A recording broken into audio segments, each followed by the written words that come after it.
Alright, so this episode of Akame was pretty good. I'm not gonna lie, I actually liked it better than the first 3 episodes. It actually gave us a lot of progression and a lot of development in, Tatsumi and all these Akame and all of them. So we understand, all their abilities and stuff, and I just can't wait to just, holy shit, man, this easily the best episode. So I don't know what it is with these new animes, with this new censorship type of shit. I knew Attack on Titan didn't have this, but like Tokyo Ghoul and Akame Ga Kill, they're really gory animes, and they got like some heavy censorship. In the beginning, when he cuts off the girl's head, it's just nothing, it's just black.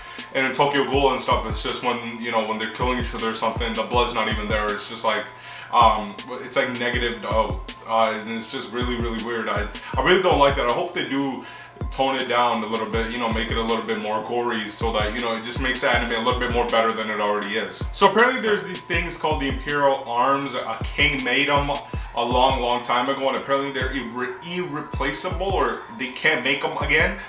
There's 48 of them. Pretty much everybody in the Night Raid has one except for the captain, and it's so weird. Like, that makes you question, how strong is the captain? Like, this dude or this girl, she doesn't even have any Imperial arms, and she's the captain, so how strong is she? So we learn a little bit more about Akame's ability. Apparently her sword has this curse on it. Apparently she even cuts a little cut on her little finger, a little cut on her like arm, a little cut on the enemy's arm. They're dead instantly. It's like a curse that wraps around the heart or something, and they're dead. Another interesting fact in this episode we got was the fact that apparently with 2 Imperial arm fighters fight, one of them has to die. So if they both come in a draw, I think the other one gets a heart attack or something, or one of them gets a heart attack. Apparently that's how it works, so which is a pretty amazing thing. So they can never come to a draw. That's not possible. It's impossible. One of them will always be the winner. It's interesting to see the fact that Tatsumi's words were finally used against him. Sort of, not really, not used against him, but they didn't come to fruition, because Tatsumi in the other previous episodes, he would be like, I'm gonna do it, and it happens. In this one, it doesn't happen. He completely gets obliterated, and we find out, or at least now we know, and the audience, and he himself, the character, knows now that, he's way out of his league. Like, there's a lot of these people are 10 times stronger than him. And Akame was just making slight work of that Zank the Executioner, so how strong is, Akame? Like, what the heck? And that Zank the Executioner guy said, apparently he just went, like, he was a crazy nut job, because he kept on cutting people's heads off, that he just went ballistic, that he just had to do it. It became like a sudden rush for him. He killed so many people, and he started hearing their voices and stuff, and then he asked Akame, he's like, doesn't that happen to like a cold-hearted killer like you?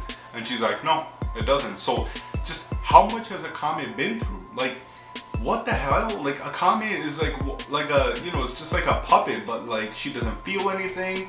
She gets cut, nothing happens, and it's just like interesting to see, like, she is not the normal character that we get in regular shonen, or not shonen, or just anime in general. We don't get that type of character. And it's good to see that these Imperial Arms powers go from being a sword curse to transforming into a lion's type, or a cat's instincts, to seeing into the future, reading minds. So there's different varieties, and I'm curious to see what Tatsumi's ability is gonna. And that's all for today, guys. If you did like what I said in this video, please give me a like, comment, and subscribe. And that's pretty much all for today, guys. Peace. Oh, by the way, I give this episode 9 out of 10. It's probably better than the other ones. I'm not gonna give it 10 just because of the fact that I didn't like the censorship. That's pretty much it, guys. Peace.